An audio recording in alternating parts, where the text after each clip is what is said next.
Assalamualaikum warahmatullahi wabarakatuh. Salam sejahtera dan salam merdeka sampah.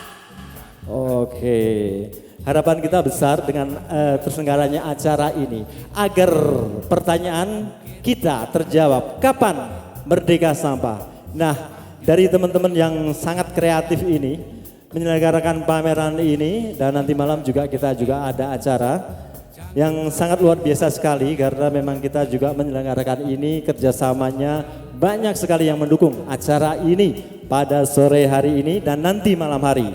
Dan kami ucapkan terima kasih kepada Kementerian Pendidikan, Kebudayaan, Ristek dan Teknologi Republik Indonesia, Dana Indonesia, Lembaga Pengelola Dana Pendidikan, Pemerintah Kalurahan Panggung Harjo, Tim Penggerak PKK Kalurahan Panggung Harjo, Desa Mandiri Budaya Kalurahan Panggung Harjo, Badan Usaha Milik Kalurahan, Bumkal, Panggung Lestari Panggung Harjo, Kampung Mataram, Yayasan Tabon Seni Semesta, Rumah Kreatif Dongaji, Karang Taruna Cahyaning Amarto, Living Laboratory Visipol UGM, Komunitas Jasmine, Komunitas Arum Dalu Sehat, Paguyuban Bank Sampah Kalurahan Panggung Harjo. Terima kasih dan tepuk tangan untuk para pendukung ini.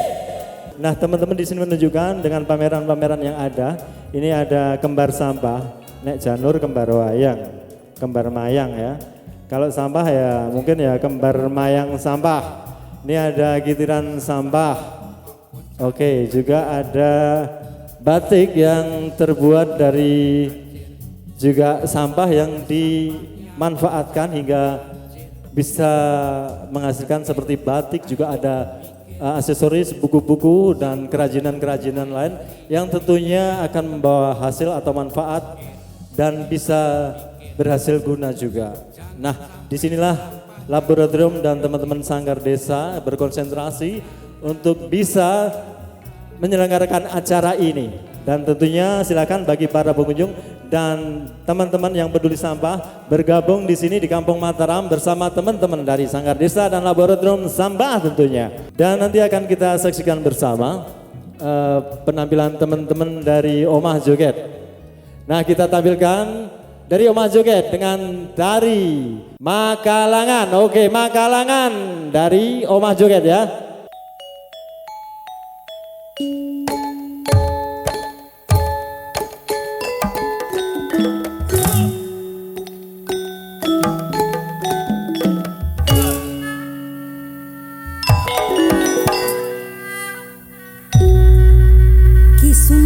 Makalangan gilik singkil patekadan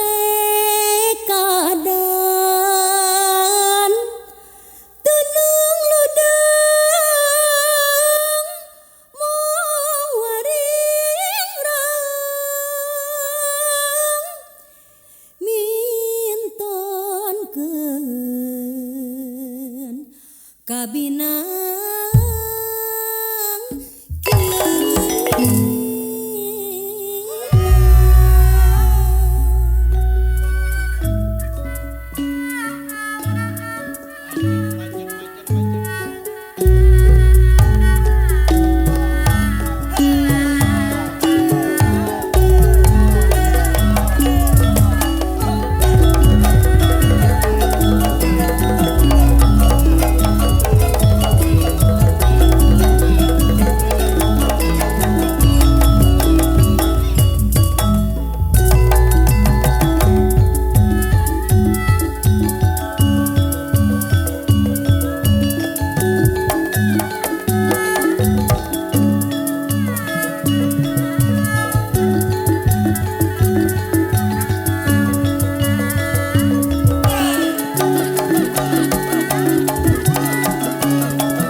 Oke, silahkan kita panggilkan Mbak Ani. Mbak Ani untuk memandu acara pada sore hari ini, yaitu talkshow yang akan menghadirkan dengan narasumber Nur Azizah dari Departemen Politik dan Pemerintahan Visipol UGM dan Wahyudi Anggoro Hadi dari Lurah Panggung Harjo dan Hartono dari Blasu Studio. Silakan Mbak Ani, untuk waktu dan tempat kami persilahkan, monggo. Oke. Selamat sore menjelang malam ya. Selamat sore semuanya. Aduh, saya nggak dijawab ini. Selamat sore semuanya. Oh, itu ada di belakang, ada siapa itu? Baik, Bapak Ibu sekalian dan adik-adik, karena ada adik-adik yang ada di depan ya. Hari ini kita akan ada satu sesi yang akan kita lalui bersama. Kita akan ada talk show. Nah, talk show ini nanti akan bahas apa sih gitu ya. Talk show ini nanti akan membahas tentang bagaimana kita bisa merdeka gitu ya, karena sekarang udah 17-an merdeka dari sampah gitu. Ada 3 orang yang nanti akan menjadi narasumber atau pembicara talk show yang membahas dari kacamatanya masing-masing gitu ya. Yang pertama saya buka kepean dulu karena nanti saya lupa menyebutkan namanya. Yang pertama ada tentu saja Pak Wahyudi Anggoro Hadi. Beliau adalah kepala desa dari Desa Panggung yang sekarang menjadi tempat atau lokasi untuk pameran instalasi karya seni dari sampah ya. Kalau pengen lihat-lihat di sini, nah ini semua sampah semua, dan ini adalah bagian dari eksibisi yang dilakukan bersama-sama antara Yayasan Sanggar Inovasi Desa, kemudian TPKS 3R Kupas, dan tentu saja pemerintah Panggung Harjo dengan ada dorongan gitu ya atau sponsorship dari Dana Indonesiana. Nah, selain Pak Wahyudi Anggoro Hadi, ada juga ada satu perempuan cantik gitu ya. Beliau adalah Mbak Nur Azizah. Siapa sih Mbak Nur Azizah? Nah, Mbak Nur Azizah ini adalah dosen di Departemen Politik Pemerintahan Visipol UGM gitu ya. Beliau selain dosen sekarang tengah mengerjakan apa ya, semacam riset begitu ya untuk S3-nya beliau dalam isu sampah gitu. Nanti kita akan tanya detail lebih lagi. Terus kemudian yang ketiga itu ada siapa lagi gitu ya. Itu ada Mas Hartono, ini dari Blasu Studio. Blasu itu apa? Nanti kita tanya lebih detail, tapi Blasu ini adalah wadah gitu ya buat teman-teman atau Mas Hartono sendiri untuk membuat berbagai karya seni, instalasi karya-karya seni gitu ya. Baik itu misalnya fashion gitu ya, atau baik itu barang-barang yang berasal dari apa? Dari sampah untuk menjadi barang-barang yang lebih terlihat menarik di mata gitu ya. Untuk kita misalnya kita kenakan sebagai baju atau kemudian sebagai tas, dan juga bisa jadi juga dekorasi di rumah. Nanti kita akan tanya lebih detail. Nah, kita langsung saja mengundang ketiga narasumber kita pada sore hari ini. Monggo buat Pak Wahyudi Anggoro Hadi bisa ke depan, kemudian Mbak Aziz gitu ya ke depan, dan juga Mas Hartono untuk ke depan, monggo. Iya, waduh ini nggak apa-apa, saya pakai kerudung dulu berarti biar nggak kepanasan. Ya, di depan kita sudah ada 3 narasumber gitu ya. Yang pertama ada Mbak Aziz, kemudian ada Pak Wahyudi Anggoro Hadi, Pak Pak Lurah lah ya. Saya manggilnya lebih biar lebih enak gitu. Sama satunya Mas atau Bapak ini yang harus saya panggil. Oh iya, Mas aja, Mas Hartono katanya panggil Mas aja biar kelihatan lebih muda gitu ya. Baik Mas Hartono. Ya, kayaknya malah saya yang belum kenalan ya. Saya Ani Sundari, bisa dipanggil Mbak Ani. Saya dari Yayasan Sanggar Inovasi Desa. Berhubung beberapa hari yang lalu ditunjuk tuh sama yang itu, yang sedang duduk dengan santai itu, ditunjuk Mas Sadat buat jadi moderator. Oh iya, oke saya jadi moderator. Nah, ini mic-nya ada satu-satu, nanti monggo bisa diambil gitu ya. Nah, tema kita di sore hari ini saya tuh dikasih tema, kapan kita merdeka dari sampah gitu ya. Nah, sebelum sampai ke sana mungkin kita satu persatu cerita dulu aja ya gitu ya tentang latar belakang dan selama ini mungkin Pak Lurah, Mbak Aziz sama Mas Hartono berkecimpung gitu ya di isu sampah itu di bagian apanya, karena kalau kita bicara sampah itu kayaknya dari hulu tengah sampai hilir itu perjalanannya panjang. Nah, selama ini bersentuhan dengan isu sampah itu gimana sih ceritanya? Monggo, mau siapa dulu? Oh, ladies first Mbak, ladies first ya. Silahkan Mbak Aziz. Ya, matur nuwun Mbak Ani. Assalamualaikum warahmatullahi wabarakatuh. Waalaikumsalam. Pak Wahyudi, Pak Hartono, mohon izin saya duluan. Jadi mungkin kalau yang lihat flyer gitu ya, ini dari Departemen Politik dan Pemerintahan kok isunya sampah itu. Nah, jadi perjalanan saya mengulik isu sampah itu belum lama sebenarnya, baru tahun 2018. Waktu itu sedang nyari topik untuk penelitian, terus kemudian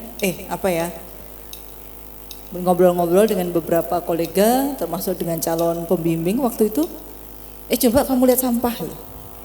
Itu awalnya apa sampah nih? Akhirnya waktu itu kemudian saya coba lihat sampah. Awalnya tertarik dengan sampah sebagai sampah ya. Kemudian setelah saya dalami ternyata memang isu politiknya besar banget. Saya riset pertama tahun 2018 itu di Kota Depok, Jawa Barat, dan menemukan bahwa pertautan antara isu sampah dengan dinamika politik di suatu daerah itu besar sekali. Sehingga kemudian saya terus di isu itu sampai kemudian riset sekarang ini untuk di Surabaya dan Yogyakarta. Jadi nanti mungkin saya akan cerita saya akan bahasnya itu. Jadi saya bukan kalau isu sampah saya bukan bagaimana cara mengolah sampahnya, itu Pak Wahyudi lebih jagoan itu.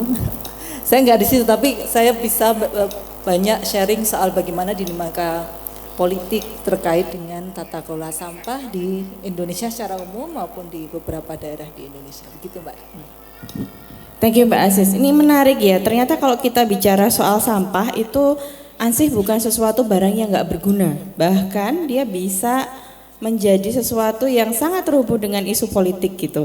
Nah ini dari sisi Mbak Aziz bilang gitu, jadi ada di Surabaya dan Yogyakarta, tapi tentu hasilnya pasti berbeda-beda, saya yakin. Nah sebelum melihat ini, wah ini ternyata ada hubungannya dengan kekuasaan, ini mau siapa dulu? Pak Wahyudi dulu atau Mas Hartono dulu? Tunjuk. Monggo.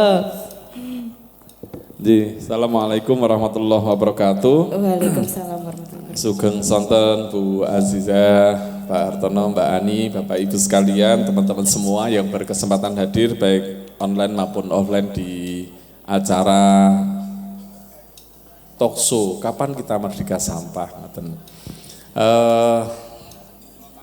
Kalau diperkenalkan, memperkenalkan apa nih? Apa aja Pak? Apa saja, TikToknya boleh, Instagramnya boleh, sosial medianya boleh. Jadi dalam dunia persampahan gitu ya, Panggung Harjo relatif menangkap isu persampahan itu sebagai awal gitu ya. Jadi kita mengelola sampah sejak tahun 2013, yang Di bulan Oktober tahun 2012 saya terpilih, 5 bulan kemudian itu kita mendirikan satu unit jasa pengelolaan lingkungan yang dikelola oleh Badan Usaha Milik Desa. Waktu itu sih sebenarnya isu sampah itu kita baca dari 3 perspektif gitu ya. Yang pertama itu perspektif politik. Jadi kita itu dipandu oleh satu visi sebenarnya, yaitu visi kemandirian. Bagaimana menyelenggarakan pemerintahan desa yang bersih, transparan, dan bertanggung jawab dalam rangka untuk mewujudkan masyarakat desa Panguharjo yang demokratis, mandiri, dan sejahtera serta berkesadaran lingkungan. Nah, karena frase pertama itu adalah prasyarat gitu ya. Bagaimana kemudian desa itu hanya bisa, pemerintah desa itu hanya bisa memandirikan dan mensejahterakan warga desa hanya ketika tata kelola pemerintahan desanya itu dijalankan secara baik, maka kemudian itu menjadi prioritas. Nah, ketika salah satu strateginya adalah reformasi birokrasi. Jadi untuk mewujudkan tata kelola pemerintahan desa yang baik. Ketika berbicara tentang reformasi birokrasi, maka yang paling substantif itu adalah merubah pola relasi antara warga desa dengan pemerintah desa agar relasinya itu tidak hanya relasi administratif. Jadi terus kemudian kita mencari tuh kira-kira jenis barang dan jasa publik yang di luar yang berkemungkinan untuk membangun relasi dengan keseluruhan warga desa. Ketemulah isu sampah. Jadi itu menjadi salah satu media untuk membangun relasi baru. Ketika kita ngurusi sampah, ya kita berkemungkinan untuk membangun relasi baru, relasi di luar urusan-urusan administratif gitu. Jadi itu ketika kita baca dari konteks dari perspektif politik. Yang kedua, kita membaca sampah itu dari perspektif sosial. Jadi Panggung-Harjo itu merupakan kawasan strategis perkotaan dari kota Yogyakarta gitu ya, yang kemudian secara sosiologis karakteristik warga desa Panggung-Harjo itu juga sedikit banyak mencirikan karakter masyarakat perkotaan. Sehingga kemudian persoalan-persoalan yang dihadapi oleh warga desa Panggung-Harjo ya sedikit banyak mencirikan persoalan-persoalan atau sama dengan persoalan-persoalan yang dihadapi oleh masyarakat kota. Salah satunya adalah sampah. Sehingga ketika kita ngurusi sampah itu, maka yaitu berkemungkinan untuk menyelesaikan salah satu persoalan mendasar dari masyarakat Panggung-Harjo. Itu kalau kita baca dari perspektif sosial. Yang ketiga itu kita baca atau kita letakkan dalam perspektif ekonomi. Jadi di awal-awal kita mendirikan Badan Usaha Milik Desa, salah satu tantangan ngelola BUMDes itu adalah kita tidak bisa melakukan standarisasi input, tidak bisa menetapkan syarat-syarat bagi calon pengelola BUMDes, sehingga siapapun yang mau bantu masuk dulu gitu kan, sehingga ya kita resikonya adalah kemudian kita mengelola sumber daya manusia yang macam-macam dengan berbagai macam latar belakang, ada yang tidak ada yang punya pengalaman, bahkan ada juga yang tidak punya pengalaman yang cukup. Nah itu tentunya beresiko tinggi, resiko gagalnya itu sangat besar. Sehingga perlu dicari satu ide bisnis, satu jenis usaha yang relatif punya resiko paling rendah. Ketemulah isu sampah. Karena ngurusi sampah itu dari kacamata ekonomi, kacamata bisnis itu relatif tidak butuh modal yang banyak, tidak membutuhkan teknologi yang tinggi, tidak membutuhkan sumber daya yang ahli. Seorang pemulung itu bisa hidup hanya dengan ngurusi sampah. Artinya ini sangat sesuai bagi pemula gitu. Itu kira-kira sih kayak gitu ya. Terus dalam perjalanannya kemudian ya sampai dengan Panggung-Harjo hari ini gitu ya, yang kemudian melahirkan berbagai macam model bisnis pengelolaan sampah. Salah satunya adalah kemudian ya ini semuanya sebenarnya kita maknai sebagai bagian dari eksperimentasi kebijakan. Jadi ada irisannya dengan apa yang sedang dikaji oleh Bu Azizah atau Mbak Azizah ini gitu kan. Bagaimana kemudian desain tata kelola, salah satu simpulannya menarik ini. Jadi hari ini momentum kedaruratan sampah hari ini itu harusnya digunakan untuk mendesain ulang tata kelola sampah. Jadi karena yang dihadapi oleh Yogyakarta itu juga dihadapi oleh kota-kota yang lain, tidak hanya kota besar tapi juga kota-kota kecil, tidak hanya kota di Jawa tapi juga kota-kota di luar Jawa. Artinya ini terjadi secara masif dalam skala luas gitu. Ini mesti ada sesuatu yang salah dengan tata kelola persampahan kita secara nasional, sehingga harusnya ini menjadi turning point, momentum untuk mendesain ulang tata kelola sampah. Nah itu yang kemudian kita lakukan dalam 11 tahun terakhir ini. Oke. Kira-kira kayak gitu. Kayak gitu. Yeah. Nah kalau tadi dari Mbak Aziz perspektifnya bicara soal kekuasaan gitu ya. Terus kemudian Pak Wahyudi ini praktek langsung. Ternyata ada banyak aspek kalau kita ngomongin soal sampah. Ada isu atau aspek politiknya, ada aspek sosial, termasuk juga tentang aspek ekonomi yang ternyata bisa kita bicarakan mengenai sampah. Nah, yang terakhir ini ada Mas Hartono. Saya kemarin mau coba lihat flyernya karena dikasih gitu ya. Beliau adalah salah satu, saya bilang apa ya Mas ya, seniman gitu ya? Atau apa? Apa? Bukan seniman, saya cuman pengumpul sampah. Oh iya, oke. Sebagai pengumpul sampah yang hasilnya sangat bagus gitu ya di Blasu Studio gitu ya. Blasu Studio nanti teman-teman bisa cari di searching di sosial media itu apa sih Blasu Studio, tapi berhubung kita ketemu sama orang yang langsung bisa diceritakan mungkin apa yang dilakukan oleh Mas Hartono dengan Blasu Studionya itu. Ya, terima kasih Mbak. Selamat sore semuanya, Pak Lurah, Bu, selamat sore. Jadi Blasu Studio itu cuman sekedar studio kecil yang kita lebih fokus ke pengembangan desain, terutama desain produk. Jadi kebetulan mulainya dari 2017 Mbak. Tentang sampah sendiri sebenarnya bagian dari proyek dari studio Blasu gitu. Itu sebenarnya masih baru di akhir 2001. Jadi waktu itu saya ngelihat kok sampah sekali pakai itu jadi isu yang besar gitu ya. Terus saya cobalah karena saya dari sisi desain jadi saya coba cari alternatif gitu loh. Gimana sih ngatasin sampah ini terutama yang plastik sekali pakai jadi sesuatu yang ya diharapkan punya nilai gitu ya, nilai lebih gitu ya. Pada akhirnya nggak jadi sampah dalam waktu yang cepat. Akhirnya saya coba mulai dari kantong plastik sekali pakai. Karena itu yang paling banyak ya. Jadi saya coba cari pendekatan yang paling sederhana biar siapapun bisa melakukan teknik itu dimanapun gitu. Jadi saya coba secara teknis hanya pakai setrika. Karena saya yakin di setiap rumah di seluruh di Indonesia ini pasti punya setrika kemungkinannya gitu kan. Terus satu lagi untuk mengolahnya pun juga tanpa dijahit gitu. Jadi saya coba untuk hanya bermodalkan setrika udah bisa membuat beberapa produk gitu. Karena banyak yang kadang-kadang saya nggak bisa jahit, saya nggak punya mesin jahit, itu kan masalah juga gitu. Nah, akhirnya saya coba hanya dengan setrika, coba saya kembangkan. Nah di sini yang terpenting mungkin saya lebih mengutamakan elemen-elemen dari desain ya Mbak ya. Jadi itu biar limbah atau sampah tadi itu nggak kelihatan sampah banget gitu.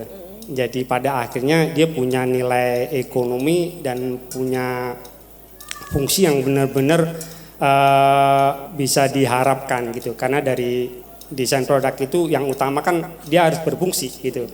Baru faktor yang lainnya, nah, semacam itu. Nah pada akhirnya saya coba kembangkan lebih lanjut, jadilah yang seperti nanti bisa dilihat di meja sana itu. Jadi itu dari sampah yang mungkin kalau pertama kali orang lihat emang ini dari sampah gitu kan gitu. Emang itu murni dari sampah gitu. Gitu Mbak. Oke.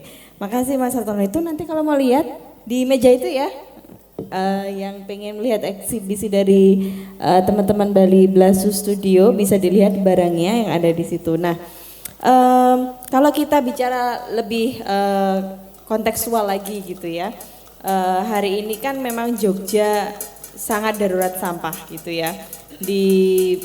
Saya kemarin baca Kompas, jadi sampah organik kita itu sampai ditolak untuk diolah di 2 tempat, satu di Kabupaten Cilacap dan satu di Kabupaten Pasuruan ya, ODF-nya ya, saking udah parahnya gitu ya. Nah, kalau dari Bapak Ibu sekalian ini,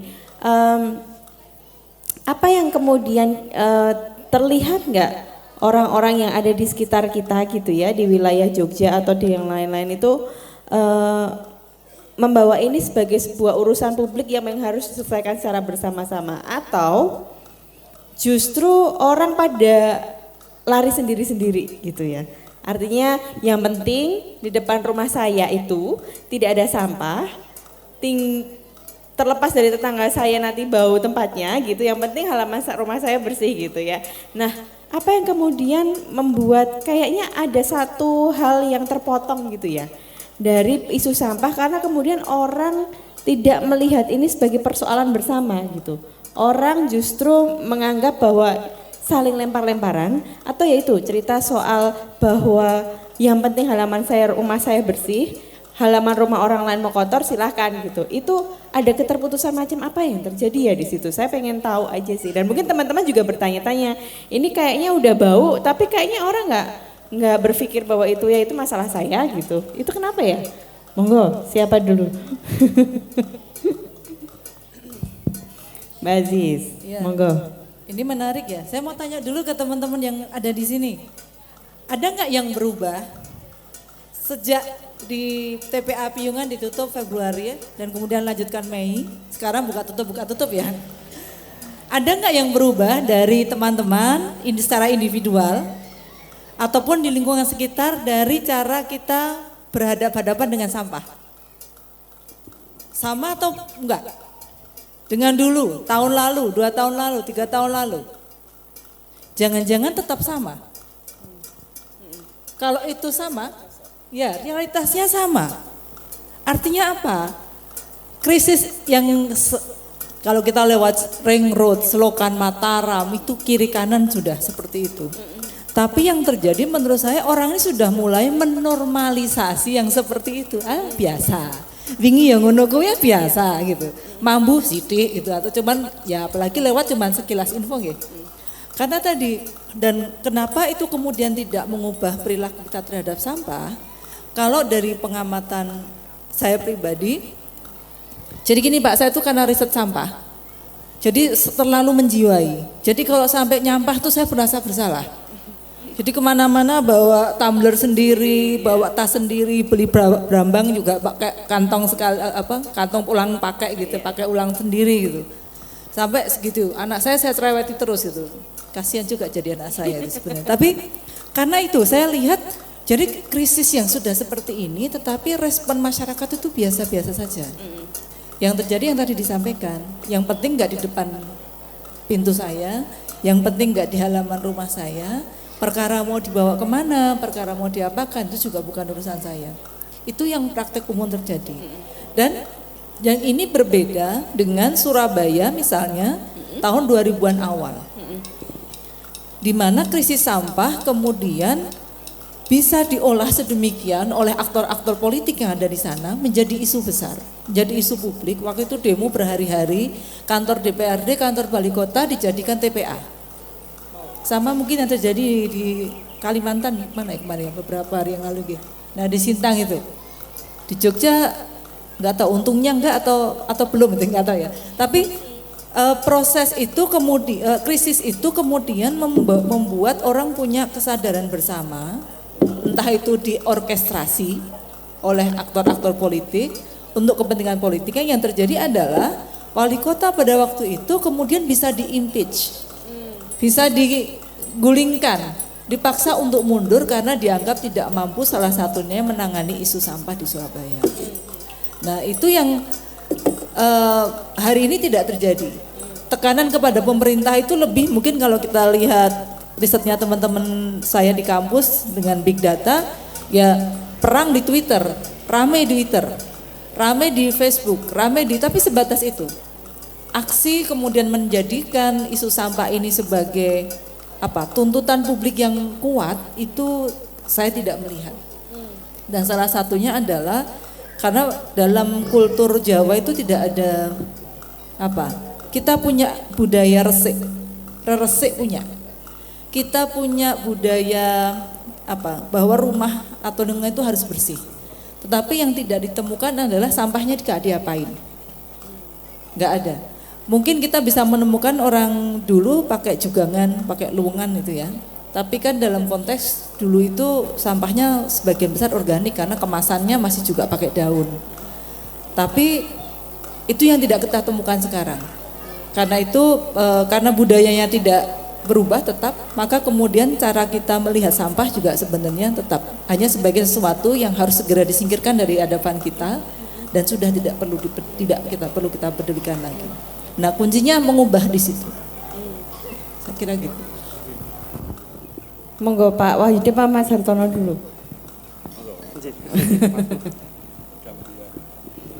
Saya kira gini Mbak ya, mungkin kalau saya lebih agak ekstrim mungkin ya. Jadi harusnya mungkin di tempat saya ya, di lingkungan saya juga itu nggak ada dampaknya sih. Mau ditutup mau nggak ditutup nggak ada dampaknya gitu. Maksudnya biasa aja gitu.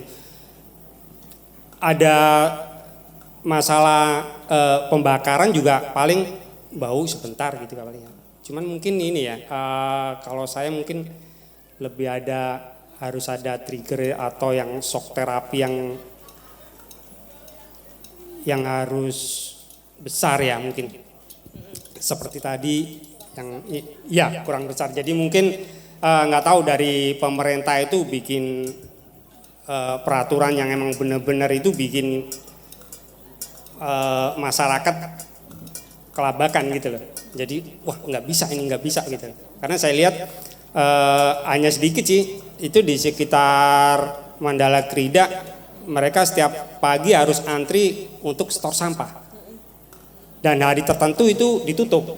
Masalah kan buat mereka gitu, bau di rumah dan segala macam kayak gitu. Ya, jadi mungkin itu tadi saya nggak tahu, mungkin dari pemerintah harus ada shock terapi yang benar-benar besar ya. Terus sama ya karena masyarakat sendiri nggak ke-trigger sesuatu yang parah gitu. Semua kayak Jakarta paritnya mampet karena benar-benar penuh sampah. Mungkin mereka itu agak sedikit sih mungkin gitu ya. Tapi kenyataan juga masih biasa aja gitu loh. Mereka malah hidup bareng sampah gitu loh. Jadi ya saya nggak tahu, mungkin yang harus lebih besar lagi apa saya juga nggak tahu. Tapi yang pasti harus dibikin seperti itu sih, gitu. Monggo Pak Wahyudi. Matur nuwun. Jadi memang kalau kita melihat sampah itu kan bisa kita baca berdasarkan rantai nilainya. Jadi hulu, tengah, dan hilir. Hulu itu adalah sumber-sumber sampah, permukiman, kawasan komersil, infrastruktur publik, dan lain sebagainya. Yang tengah itu adalah pengangkutan sampah. Nah, yang di hilir itu adalah pemanfaatan sampah. Nah, persoalan kita, masalah utama kita itu sebenarnya ada di hulu dan di hilir. Di hulu itu timbulan sampah kita itu tumbuh secara eksponensial. Karena populasi nambah, karena pola konsumsinya berlebih gitu ya. Ngapunten, istri saya itu, Bu Lurah itu kerudungnya mesti lebih dari 15, termasuk Bu Azizah juga gitu. Kerudungnya mesti lebih dari 15 lah. Ganti acara, ganti kerudung, ganti baju, ganti kerudung kayak gitu kan. itu. Jadi pola konsumsinya berlebih. Yang ketiga karena kesadaran kita rendah. Nah, itu yang kemudian memunculkan ya, pertumbuhan sampah kita itu eksponensial. Tahun 2013 timbulan sampah di Panguraharjo itu hanya rata-rata 60-an meter kubik per hari. Hari ini lebih dari 200 meter kubik. Dalam satu dekade peningkatannya itu lebih dari 3 kali lipat. Lah situasi ini berkesebalian dengan situasi di hilir. Di hilir itu minim pemanfaatan karena hampir semua infrastruktur hilir itu mengandalkan TPA, di mana kemudian pendekatannya itu adalah open dumping. Pendekatannya adalah sanitary landfill, jadi hanya ditimbun, ditumpuk kayak gitu. Sehingga seberapapun luas TPA itu tidak akan pernah bisa mencukupi. Nah, sehingga kalau pengen menyelesaikan persoalan sampah mestinya harus ada upaya serius untuk mendorong perubahan perilaku dan meningkatkan pemanfaatan di sisi hilir. Nah, perilaku kita itu, kenapa perilaku? Karena ya, yang relatif tidak problematis. Karena kalau populasi ditekan, situasinya dalam 10 tahun ke depan itu akan sama dengan situasi yang dihadapi oleh Korea Selatan hari ini, Jepang hari ini, dan lain sebagainya. Mereka depopulasi gitu ya, populasinya minus, tidak ada anak-anak muda dan lain sebagainya. Pertumbuhan konsumsi juga semacam itu. Kalau terlalu ditekan ya pertumbuhan ekonominya akan turun gitu. Sehingga yang relatif tidak punya dampak gitu ya, relatif tidak problematis ya perubahan perilaku. Lah perilaku kita itu sangat sensitif dengan insentif. Insentifnya berubah, perilakunya berubah. Sehingga separah-parahnya perilaku kita terkait dengan nyampah ini gitu ya, itu seketika berubah, enggak usah nunggu waktu seketika berubah. Ketika kita masuk ke Singapura misalnya, jadi kita masuk ke negara Singapura, ya langsung berubah. Mau tidak mau, enggak berani buang sampah sembarangan, tidak berani buang sampah dengan tercampur, kan gitu, mesti terpilah. Tetapi juga demikian, setertib-tertibnya warga negara Singapura, ya, itu kemudian nyebrang sedikit ke Batam, itu juga langsung berubah. Yang biasanya disiplin jadi tidak disiplin, yang biasanya tertib jadi tidak tertib. Semalam saya baru dapat cerita, ada warga negara Jepang itu sampai kemudian berani nyebrang Jalan Jenderal Sudirman. Itu enggak bakal itu sampai heran, ini orang Jepang kok. Artinya ini bukan masalah culture, ini masalah sistem. Jadi persoalannya ada di sistem, bukan budaya. Gitu. Artinya maka kemudian situasi hari ini itu maka ini harus diarahkan kepada dua hal. Kepada pemerintah itu harus didesain ulang tata kelola sampahnya. Jadi ada sesuatu yang salah. Saya sering diminta untuk melakukan evaluasi kebijakan terkait dengan penanganan sampah ini. Jadi persoalannya ada di hulu dan di hilir. Setiap tahun kita sudah menganggarkan besar kok, puluhan miliar kok gitu. Tetapi persoalannya adalah sebagian besar lebih dari 80% anggaran yang disiapkan oleh pemerintah daerah tadi itu ditumpuk di tengah. Untuk kontrak pengangkutan, untuk belanja bahan bakar, untuk tenaga kerja, PHL dan lain sebagainya. Artinya puluhan miliar tadi, belasan ataupun puluhan miliar tadi setiap tahun hanya dibakar. Itu kenapa kemudian tidak berdampak apapun atas penyelesaian masalah sampah. Karena yang masalah di hulu dan di hilir yang diinterferensi di tengah. Gitu. Itu satu. Yang kedua, kalau melihat dari norma dasarnya gitu ya, aspek normatifnya, urusan sampah itu sebenarnya urusan privat. Undang-Undang 18 tahun 2008 itu secara tegas menyampaikan bahwa setiap orang wajib mengelola sampah, itu mau presiden, mau lurah, mau warga desa, warga biasa, mau dosen, mau seniman, semuanya wajib mengelola sampah. Artinya ini memang urusannya adalah urusan privat. Nah, sehingga kemudian di Panggung Harjo salah satu yang kemudian dieksperimentasi adalah bagaimana menata framework itu berdasarkan landasan aspek yuridis tadi. Jadi setiap keluarga diminta didorong untuk melakukan pemilahan, menunaikan tanggung jawab mereka dengan setidak-tidaknya melakukan pemilahan sederhana. Dari hasil pemilahan yang bisa diselesaikan, mestinya selesaikan sendiri, itu urusannya pribadi masing-masing orang. Misalnya bisa dikompos ya dikompos. Kalau tidak bisa baru kemudian menjadi tugas dan tanggung jawab dari lembaga pengelola sampah di tingkat komunitas, di tingkat RT dusun yang dalam hal ini dilakukan oleh bank sampah. Bank sampah hanya bisa menyelesaikan yang bernilai jual, yang residu, popok, sekali pakai, macam-macam itu tidak bisa. Itu kemudian harusnya menjadi tugas dan tanggung jawab dari lembaga pengelola sampah di tingkat desa yang dalam hal ini dilakukan oleh Badan Usaha Milik Desa. Yang bisa diselesaikan di desa mestinya diselesaikan sendiri. Yang tidak bisa baru kemudian menjadi tugas dan tanggung jawab dari lembaga pengelola sampah di tingkat kabupaten. Misalnya terkait dengan sampah yang masuk kategori B3. Misalnya kemasan bekas racun serangga. Terus kemudian baterai, sampah-sampah yang tidak bisa butuh teknologi khusus untuk menanganinya, itu kemudian menjadi tugas dan tanggung jawab dari lembaga pengelola sampah di tingkat kabupaten. Sehingga ada peta peran yang jelas. Warga desa atau rumah tangga harus ngapain, komunitas harus ngapain, desa harus ngapain, pemerintah kabupaten harus ngapain. Hari ini semuanya numpuk, seolah-olah ini urusannya publik. Ya benar ketika itu berada di luar wilayah publik, atau itu ketika di wilayah privat, mestinya itu menjadi tugas dan tanggung jawabnya masing-masing orang gitu. Nah, itu terus kemudian di undang-undang itu juga yang kemudian kita coba kerangkakan dalam framework yang diimplementasi di Panguharjo, diatur tugas pemerintah itu. Tugas pemerintah itu meliputi 3 hal, regulasi, fasilitasi, dan insentif. Nah, dari ketiga fungsi ini biasanya fungsi regulasi dan fungsi fasilitasi yang berjalan efektif.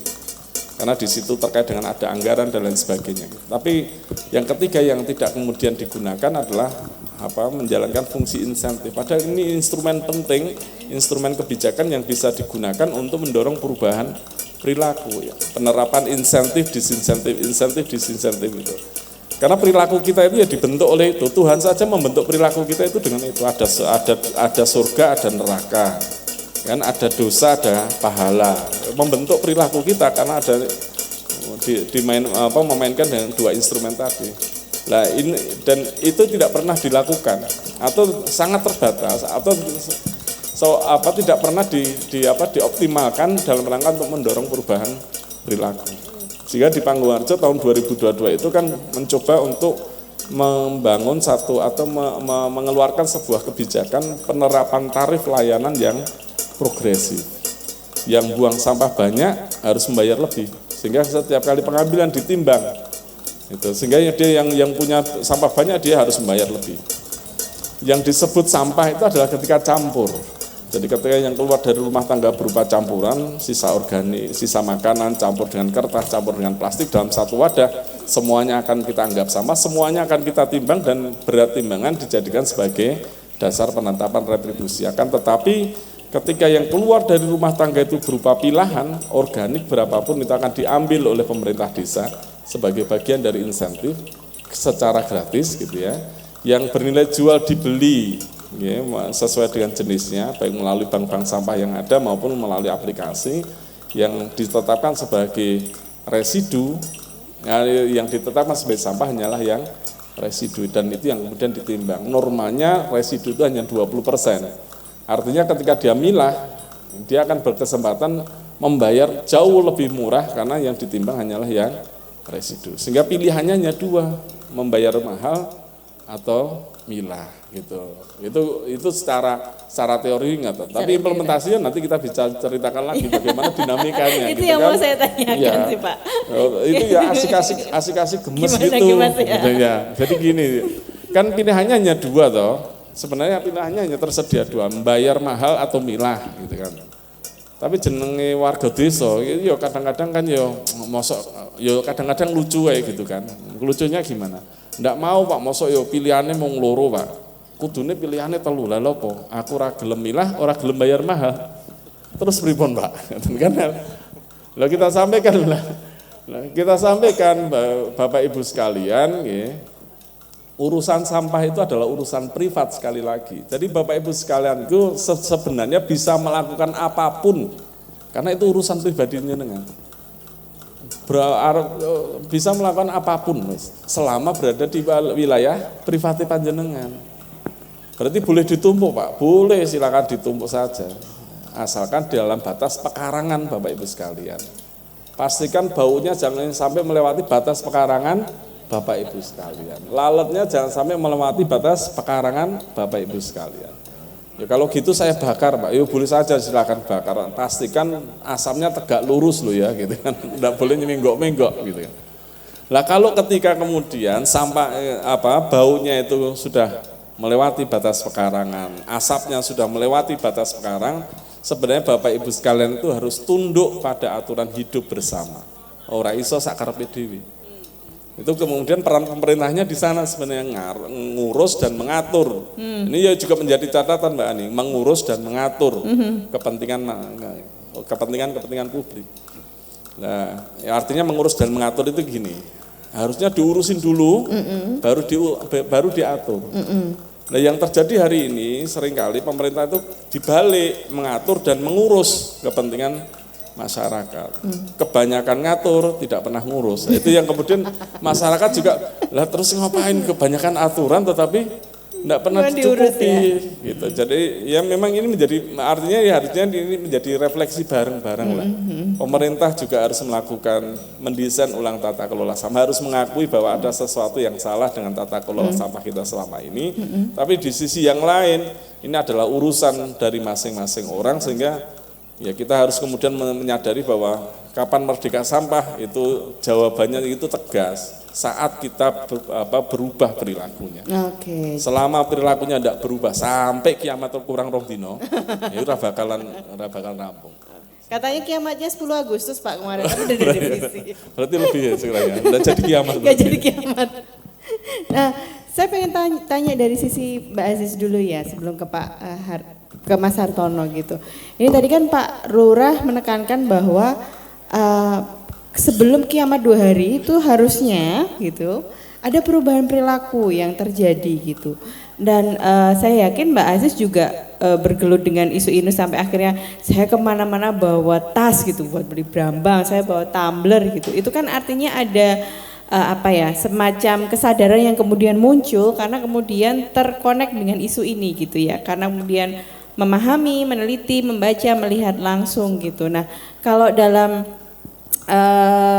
karena Mbak Aziz bicara soal kekuasaan politik gitu, ada nggak mekanisme gitu ya yang memungkin gitu dari risetnya Mbak Aziz dilakukan untuk melakukan sebuah, saya nggak tahu ya, semacam rekayasa sosial atau mungkin ngambil kebijakan yang transformatif gitu yang memungkinkan misalnya di konteks Jogja ini masalah ini bisa ada celahnya gitu. Kalaupun tidak bisa diselesaikan secara keseluruhan atau secara langsung, ada celahnya ada di mana gitu.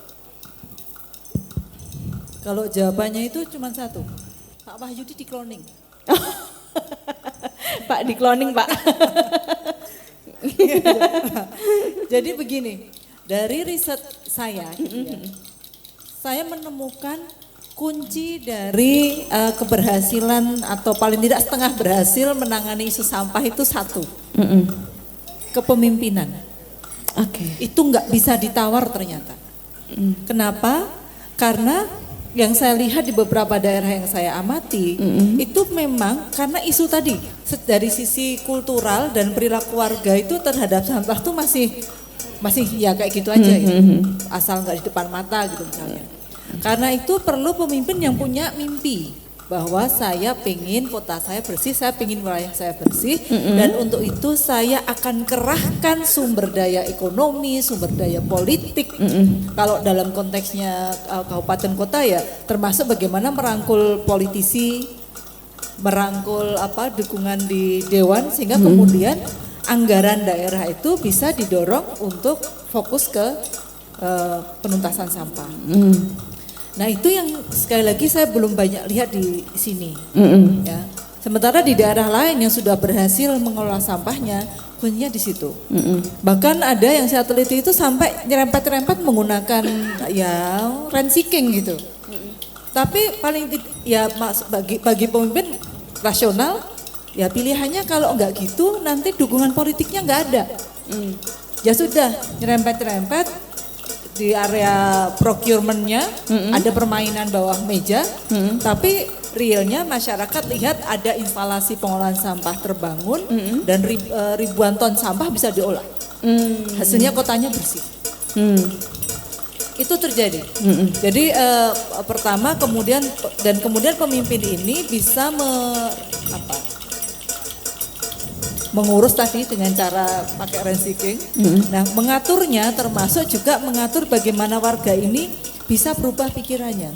Salah satunya yang kemudian kalau saya contohkan misalnya Surabaya, itu pemerintah kota kemudian membentuk yang namanya kalau dulu namanya kader lingkungan.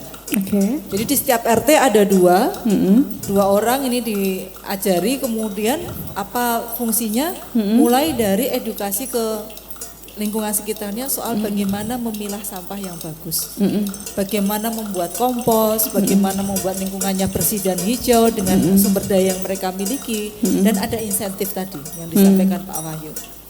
Dan setelah itu kemudian setelah ini jalan, ada lomba antar kampung. Oke. Ada lomba antar kampung, ya tentu saja kalau lomba antar kampung pasti butuh dana juga kan. Siapa yang mendanai? Pemda. Dan seterusnya.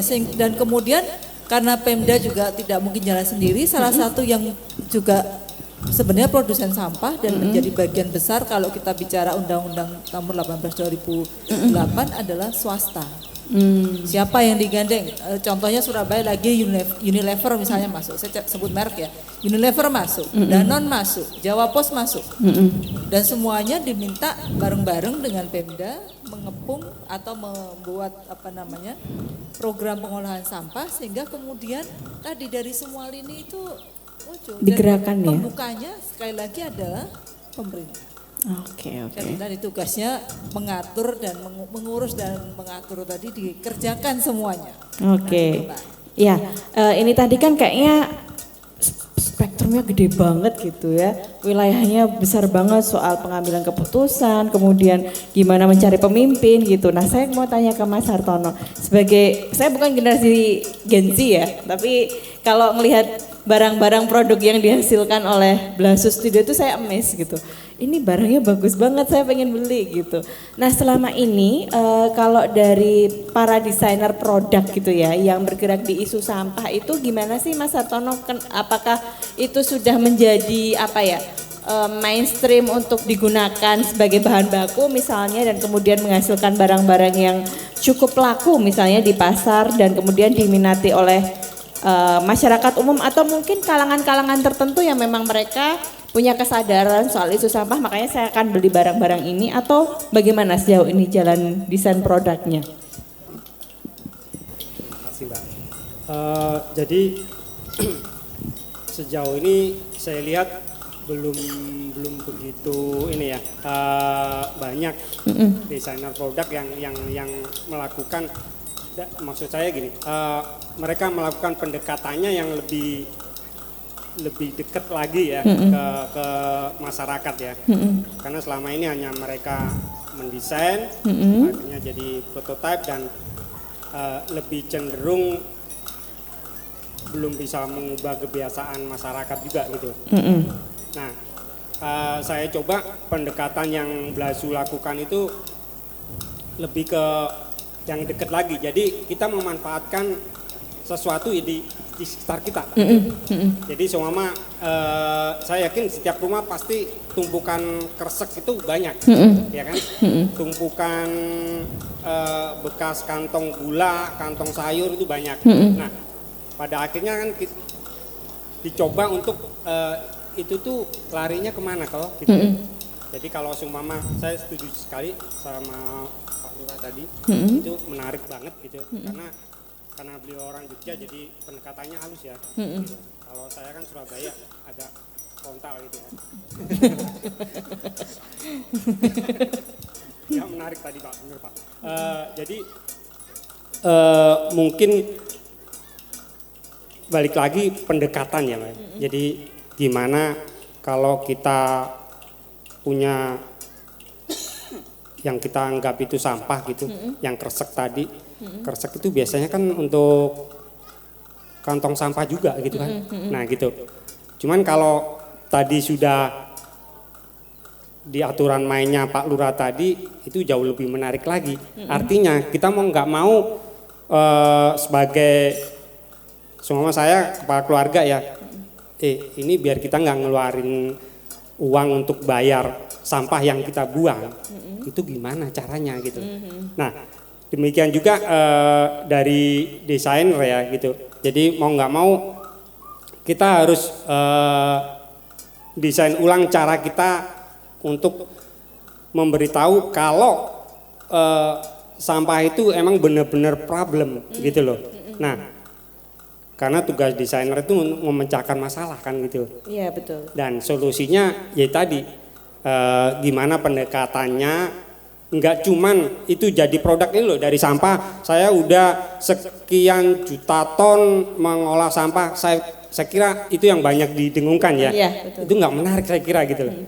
Tapi di bawah sama aja kan gitu loh. Kebiasaan masyarakat nggak berubah gitu loh. Tapi kalau kita coba pendekatan yang lebih halus, yang lebih masyarakat itu juga mengalami sendiri gitu kan. Jadi oh gini loh. Jadi kalau kresek itu dikumpulkan terus dibikin ini nanti bisa buat kantong. Istilahnya kalau untuk anak-anak gitu ya, buat sekolah di saat musim hujan itu buku, alat-alat tulis nggak kehujanan, bisa untuk kantong sepatu atau apapun gitu. Jadi lebih punya nilai manfaat gitu loh, gitu. Dan itu benar-benar berfungsi. Oke. Nah saya pikir desain produk yang berhasil seperti itu. Oh, Gitu. oke. Jadi desain produk itu bukan sesuatu yang hanya kita lihat, oh ini bagus gitu, tapi fungsional ya berarti Iya, ya betul. dalam kehidupan sehari-hari. Nah ini saya udah dikode sama panitia. Ini kayaknya mulai memanas gitu ya apa yang disampaikan oleh narasumber, tapi biar agak redem, agak adem, kita akan ada pantomim dari Mas Yuliono ya? Ah ya, dari Mas Yuliono. Beliau ini adalah apa bahasanya? Pantomimers. Pantomim apa Pak? Oh, sing soter. Oke, sing soter. Mas sing sot. Monggo, ini kira-kira di sini cukup nggih tempatnya ya? Nanti saya khawatir penonton harus mundur-mundur nanti kayak jadilan. Di mana sih? Oh di atas, aku di mana? Menyesuaikan Pak. Fungsional berarti Pak.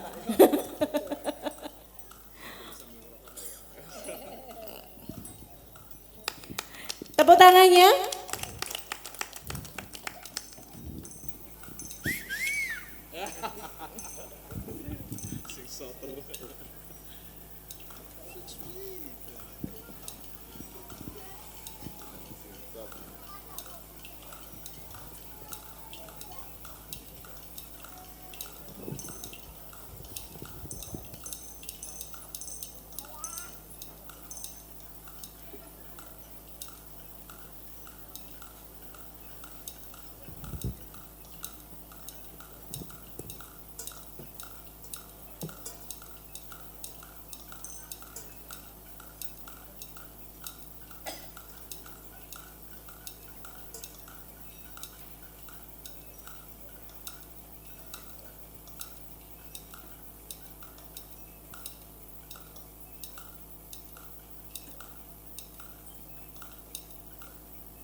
Lah dia kok pergi?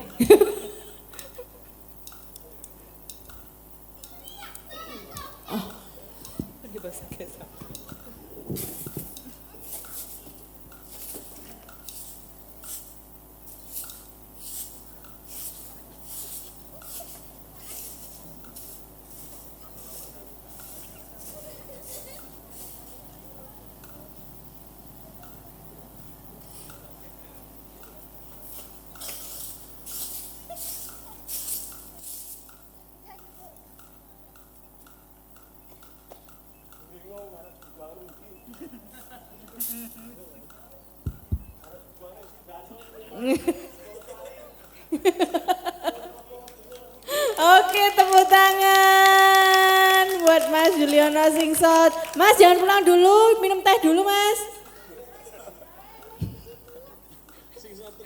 Singsot dulu.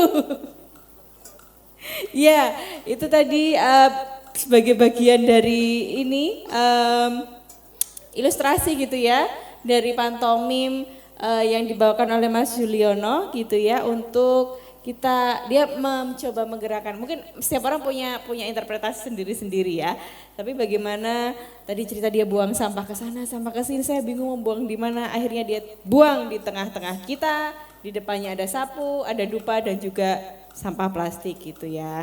Nah, kita lanjut untuk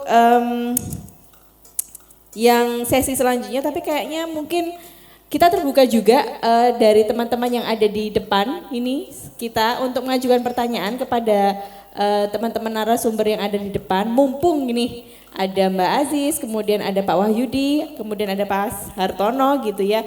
Adakah dari teman-teman yang ingin bertanya gitu ya? Ada teman-teman mahasiswa ini sepertinya pakai baju-baju biru. Ya, ayo siapa yang ingin bertanya? Acukan jari kalau mau bertanya. Ada yang ingin bertanya? Belum? Masih bingung? Oh ada. Silahkan. Berdiri di, ada mic gak Mas? Ya. Silahkan perkenalan terlebih dahulu. Mas Damar dikasih mic-nya, monggo. Namanya siapa, dari mana, kuliah di mana? Monggo. Ya. Assalamualaikum warahmatullahi wabarakatuh. Waalaikumsalam warahmatullahi. Perkenalkan, nama saya Suryadi, saya dari Labuan Bajo NTT, saya kuliah di STPMD APMD. Ya, naik kapal tadi Mas ke sini? Teleport kan. Ya, kuliahnya di sini. Iya. Mungkin pertanyaan saya terlepas dari urgen atau besarnya masalah sampah di Jogja yang tidak ada selesainya. Pertanyaan saya begini, Mbak.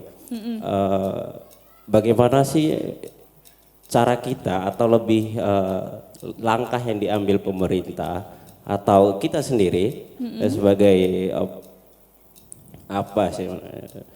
untuk menyadarkan itu satu sama lain atau diri kita sendiri terhadap problem sampah. Karena saya lihat di Jogja, saya sendiri, saya dari pendatang, saya dari luar pendatang ke Jogja, saya tidak mau sekarang keluar gitu untuk jalan-jalan, terlepas dari keindahnya Jogja. Gitu. Nah, masalah sampah ini menjadi masalah yang urgen sekali. Bagaimana sih menyadarkan itu, solusi untuk memberikan kesadaran terhadap orang lain atau kita sendiri? Mungkin itu pertanyaan saya. Oke. Mas Supriyadi, kalau di Labuan Bajo, saya pengen tanya, kalau di Labuan Bajo buang sampahnya gimana Mas? Ada TPA-nya. Ada TPA-nya, Ya. Seperti di sini ya berarti modelnya ya? Ya. Oke, baik. Monggo, siapa yang ingin menjawab? Gimana nih solusinya? Gitu ya, kayaknya solusi ini, bagaimana agar perilakunya berubah, apa yang bisa dilakukan Pak? Jadi untuk kemudian mewujudkan pengelolaan sampah yang mandiri, yang berkelanjutan, yang bertanggung jawab, ya, yang mandiri, bertanggung jawab dan berkelanjutan itu membutuhkan ekosistem pendukung. Gitu. Jadi memang tidak kemudian bisa sendiri-sendiri karena itu menjadi bagian dari kerja bareng. Yang pertama itu terkait dengan terkait dengan infrastruktur politiknya itu harus ada satu desain kebijakan untuk kemudian menata ulang sistem tata kelola sampah gitu ya. Jadi mendesain ulang tata kelola sampah di level daerah, di level pemerintah itu harus ada satu kebijakan politik. Yang paling penting catatannya adalah kebijakan itu tidak bisa jalan sendiri, dia harus ada instrumen kebijakan. Ya kita bisa melakukan ada dua pilihan sebenarnya, pilihan yang hard, yang keras gitu ya, atau yang soft. Kalau yang hard ya penegakan hukum, itu pro justisi dan lain sebagainya. Kalau soft itu ya harus ada itu memainkan skema insentif dan disinsentif. Nah ada banyak pilihan itu, bisa menggunakan digitalisasi dan lain sebagainya.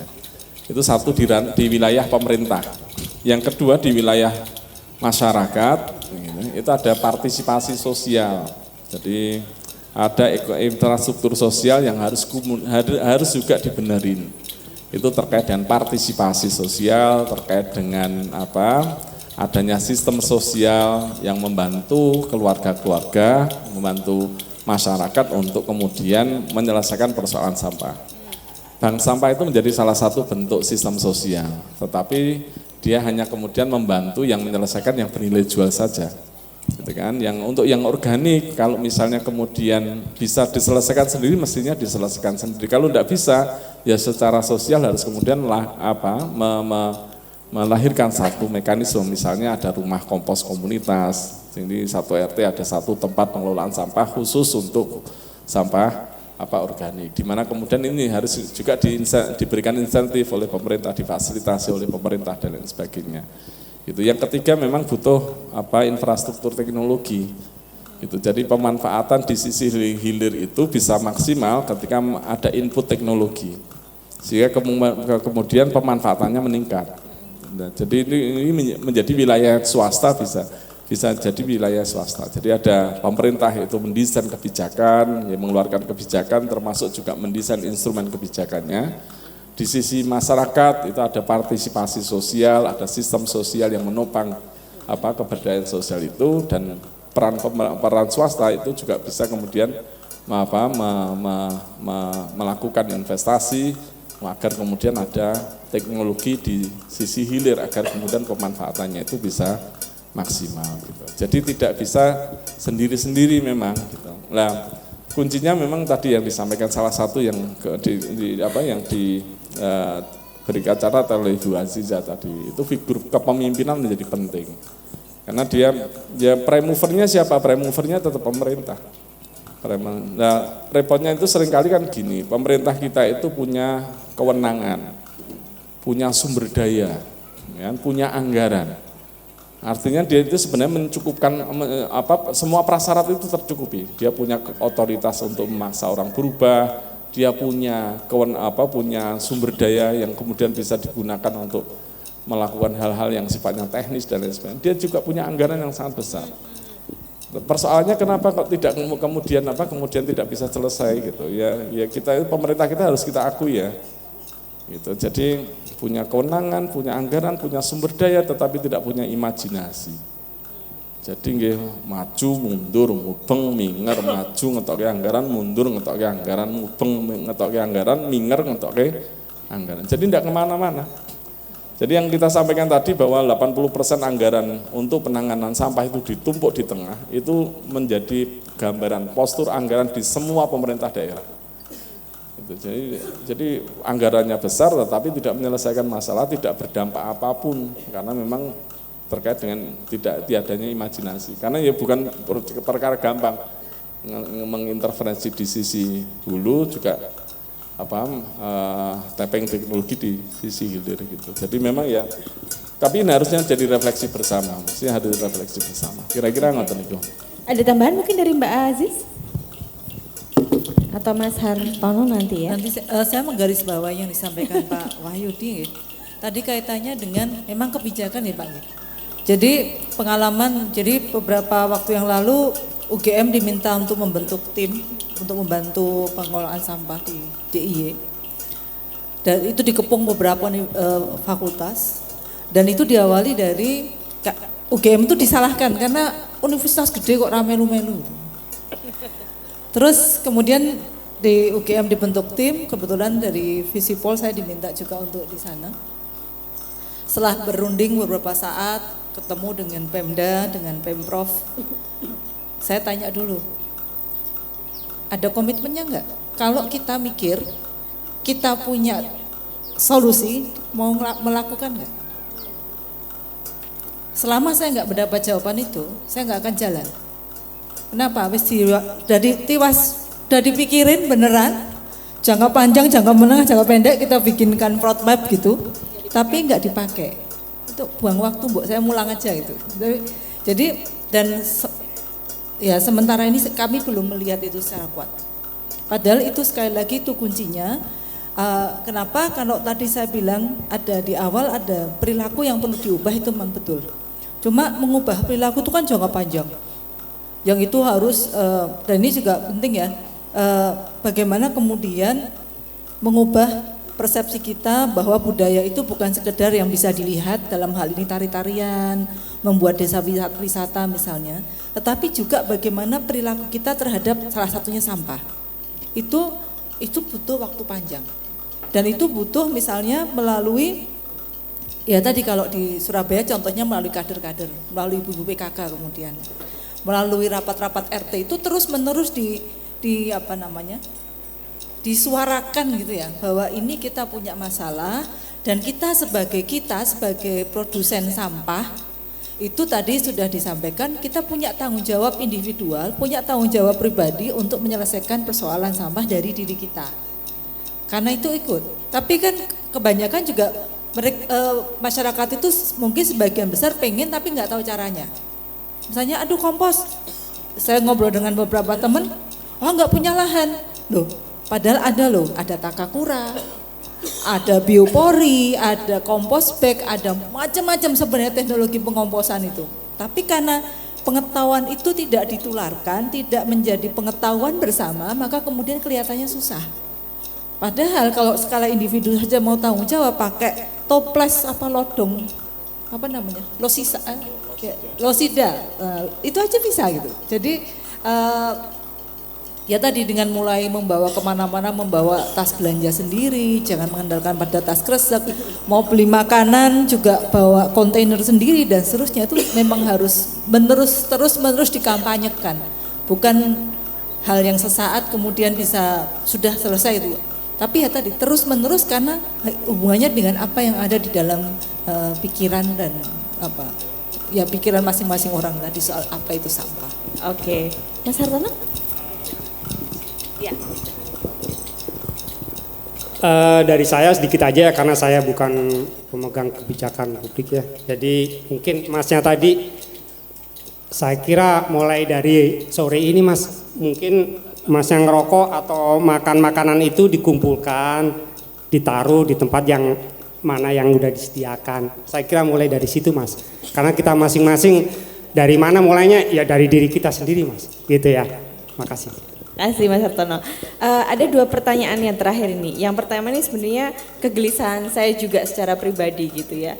Kita itu kan ketika bangun tidur gitu ya, dari beraktivitas, kita itu kan sebenarnya mengkonsumsi sesuatu, tapi juga terhubung dengan barang-barang yang diproduksi oleh perusahaan-perusahaan besar. Jadi misalnya tanpa sadar kita terhubung dengan Cleo misalnya, karena di depan kita ada Cleo. Atau tadi ada di sana ada Le Mineral gitu ya. Kemudian pagi-pagi mungkin kita makan roti dari Sari Roti gitu ya. Atau kita pakai sabun Lifebuoy gitu ya, yang dia terhubung dengan Unilever gitu ya. Praktis dari setiap detik kehidupan kita gitu, kita tidak pernah akan terlepas dari barang-barang konsumsi yang itu adalah produk yang secara massal dibuat dan membuat lifestyle kita menjadi seperti itu. Nah, saya nggak tahu ya, tapi bagaimana mungkin caranya gitu ya, agar kemudian cerita bahwa kita itu mengkonsumsi ini juga ada perbandingan untuk mereka juga berkontribusi gitu, bahwa Anda itu menjual barang nggak hanya untung dong gitu ya, tapi juga Anda juga harus bertanggung jawab atas banyak hal yang profit yang sudah Anda dapatkan, tapi juga ada proses sisi tanggung jawab secara, saya pikir juga harus secara moral ya, dan juga secara lingkungan, bahwa setiap hari bukan hanya satu orang, hampir kita setiap hari dari pagi, bangun pagi sampai kemudian tidur lagi itu menggunakan barang-barang mereka gitu ya, tanpa sadar gitu. Apa yang kemudian mekanisme atau nggak tahu cara yang mungkin bisa dilakukan agar mereka juga ikut terlibat gitu secara secara masif, untuk kita juga bisa minta pertanggungjawaban mereka bahwa mereka sudah memproduksi begitu banyak barang yang kita konsumsi dan itu berimpact sekarang kepada alam kita gitu. Monggo. Berat ya Pak ya, ini menjelang maghrib soalnya Pak. Mbak Ajis dulu monggo. Saya coba jawab pertanyaan tadi ya. Kita kembali ke Undang-Undang Nomor 18 2008. Itu kalau kita baca isinya, itu undang-undangnya tuh visioner sekali, luar biasa. Termasuk selain ada 3R plus P, reuse, reduce, recycle dan partisipasi, ada satu klausul di situ yang mengatur tentang extended producer responsibility. Tanggung jawab swasta untuk bagaimana dia proses produksinya ramah lingkungan dan hasil produknya itu end use-nya itu juga ramah lingkungan. Itu ada. Tetapi aturan pelaksanaan dari undang-undang yang tahun 2008 itu baru muncul tahun 2021, Mbak. Oke. Setelah berapa tahun itu? Berapa tahun itu? Lama banget. 13 tahun. Lama banget. Baru muncul 2021 dan pertengahan 2021 itu waktu saya wawancara dengan salah satu dirjen di KLHK, baru sekitar 21 perusahaan yang setor roadmap keterlibatan bagaimana perusahaan dia terlibat dalam proses pengolahan sampah. Baru 21 dan didominasi oleh multinational company. Kenapa? Ya karena di negara induknya sana dia sudah pakai itu. Jadi dia tinggal mengkonversi saja. Makanya tadi saya sebut sebenarnya salah satunya Unilever. Karena di induknya sana dia harus mengikuti itu di negara Eropa. Kemudian Danone. Di Prancis dia juga harus mengikuti itu. Nah, tadi kembali lagi, kita punya aturan tapi penegakannya masih minimalis. Nah, kalau kita mau menegakkan aturan yang sudah dibuat saja itu sebenarnya ya jalannya itu sudah ditoto gitu. Tinggal tadi apakah kita mau apa enggak. Nah, termasuk salah satunya yang kita belum ada itu standarisasi kemasan. Oke. Jadi misalnya saset ya, itu kan macam-macam. Iya. Itu ada 13 jenis atau berapa itu. Ada yang aluminiumnya sekian mili. Nah, itu ternyata menyulitkan proses daur ulangnya. Tapi karena kalau mungkin dibatasi saja nggak usah banyak, tapi cuma 3 jenis, itu akan mempermudah proses daur ulangnya.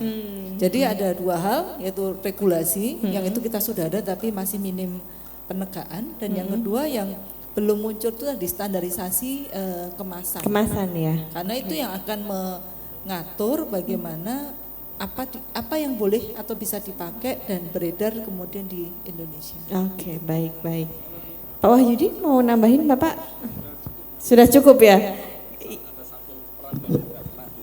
Ya, jadi peran swasta itu tidak hanya sponsorship, tidak hanya investasi, tidak hanya CSR, tapi yang disebut oleh Mbak Azizah tadi adalah EPR, Extended Producer Responsibility, pertanggungjawaban produsen yang diperluas.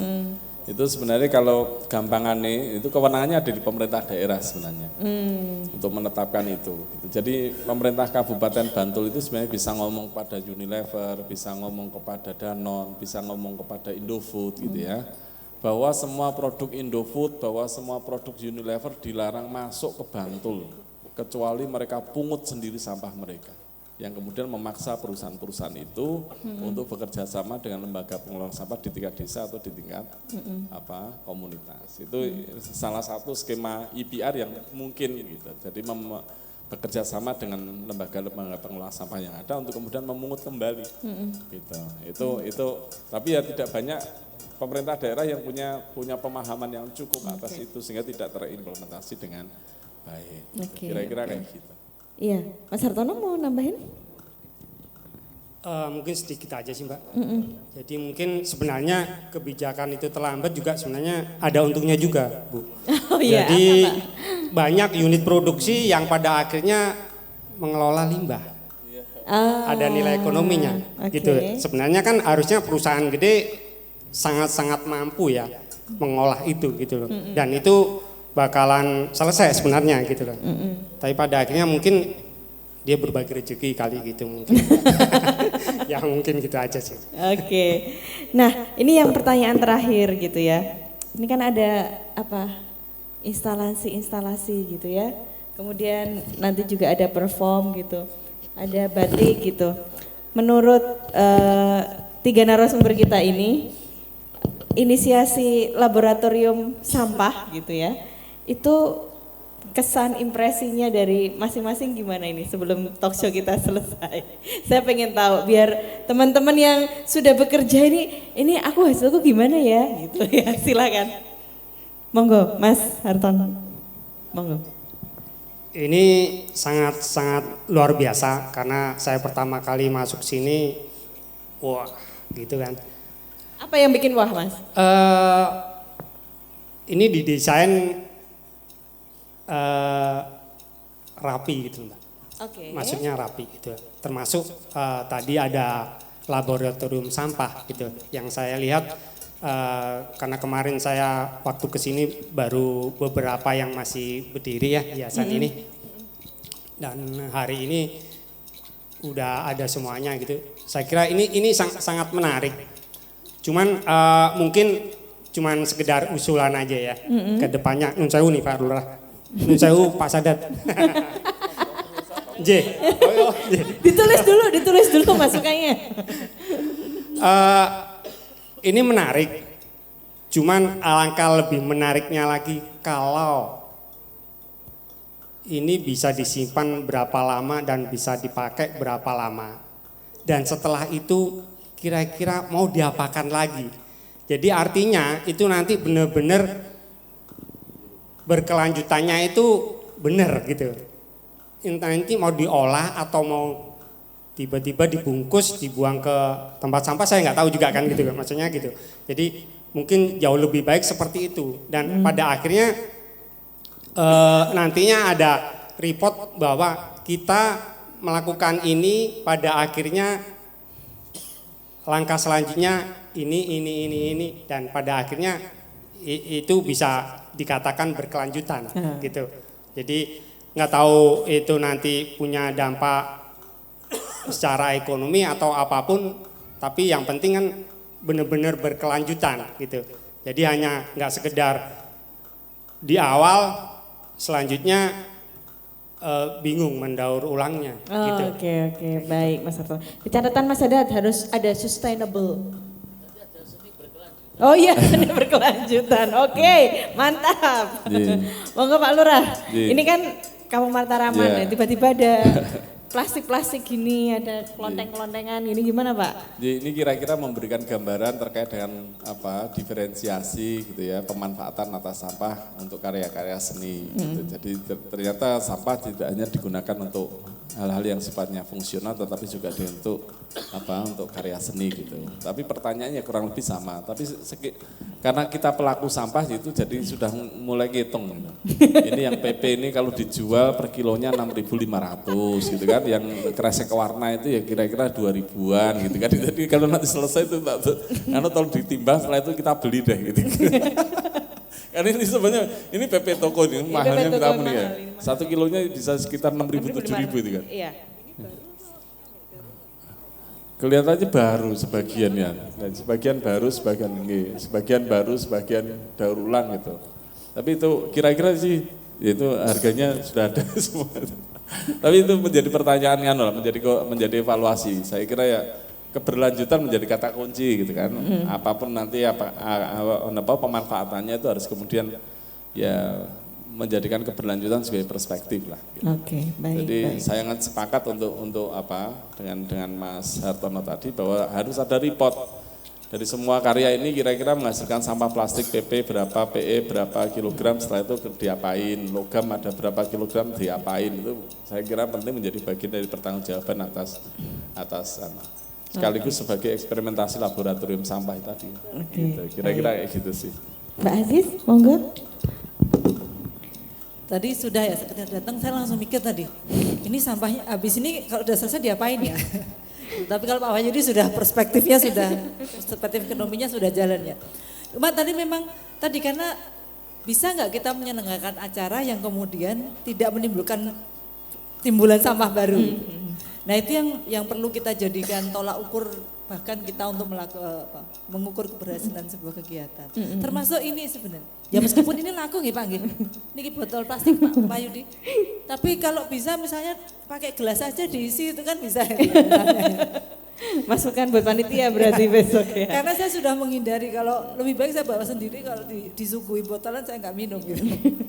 Tapi tadi artinya ya bagaimana menggunakan perspektif minim sampah, kalau zero sampah, kalau sudah beneran zero sampah nanti kupas nggak jalan Pak.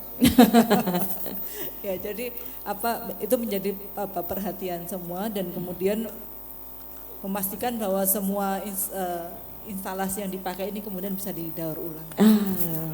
Iya, jadi kata kuncinya adalah soal daur ulang dan sustainable ya, jangan hanya di sini tapi kemudian bisa dimanfaatkan, mungkin menjadi ruang eksibisi di tempat yang lain mungkin juga ya Pak ya, yang bisa dilakukan.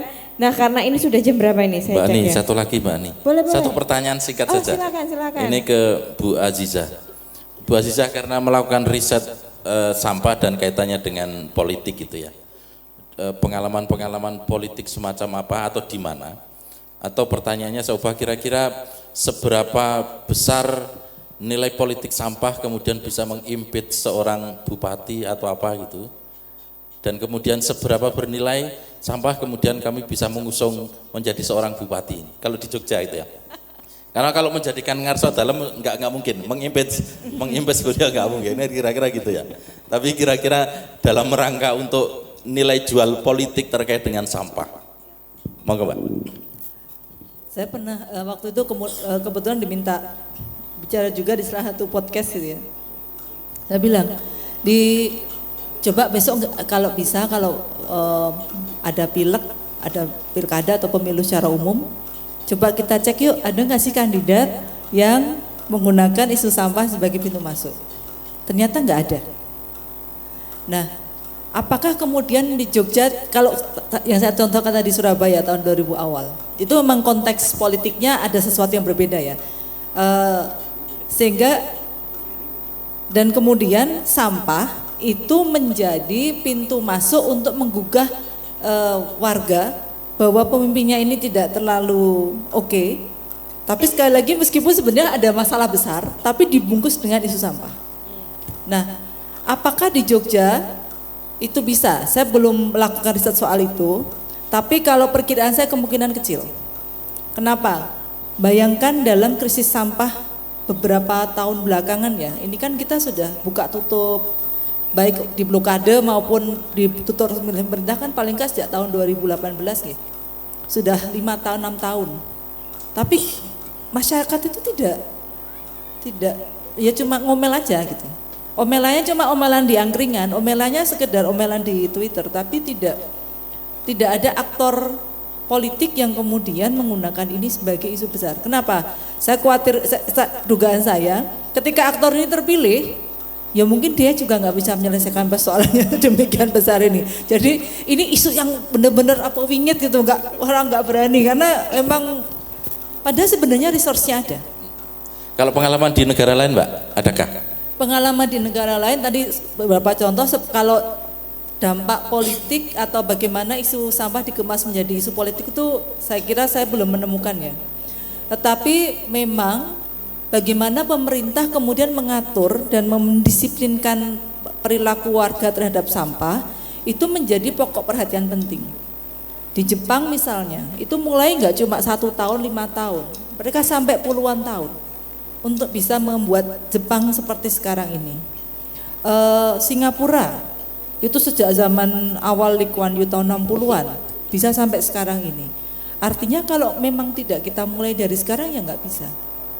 Kalau pemerintahnya diam saja, pemerintah kok disalahkan terus, ya sudahlah nggak usah dipikir. Bagaimana dengan kita? Ketika saya tadi bilang kepemimpinan, itu tidak semata-mata pemimpin formal yang ada di daerah. banyak sekali kepemimpinan-kepemimpinan lokal di level masyarakat yang itu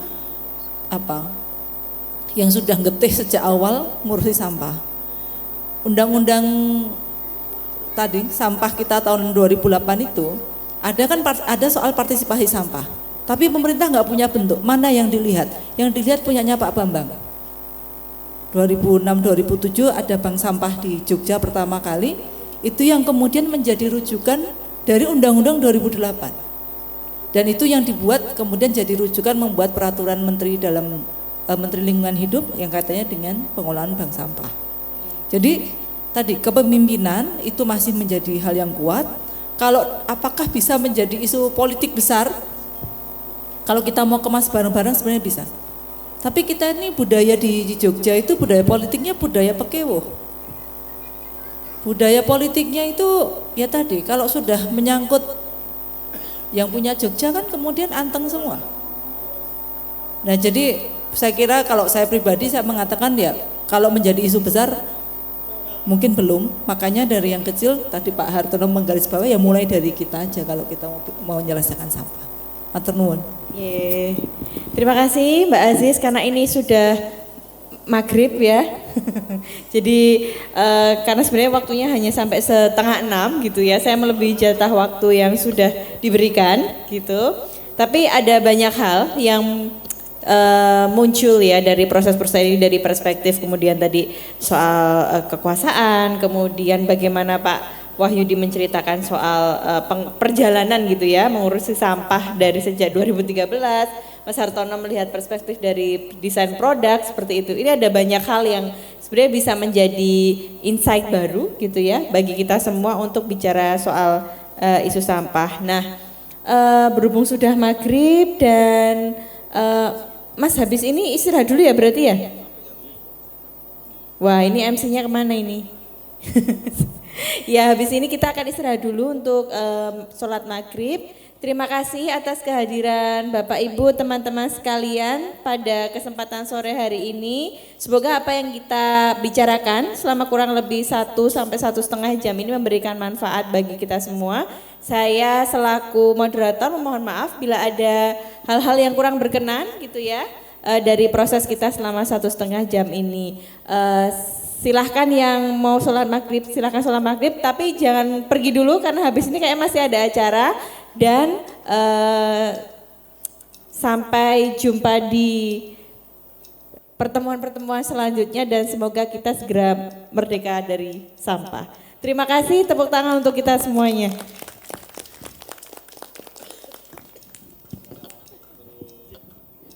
Terima kasih Mbak dan narasumber.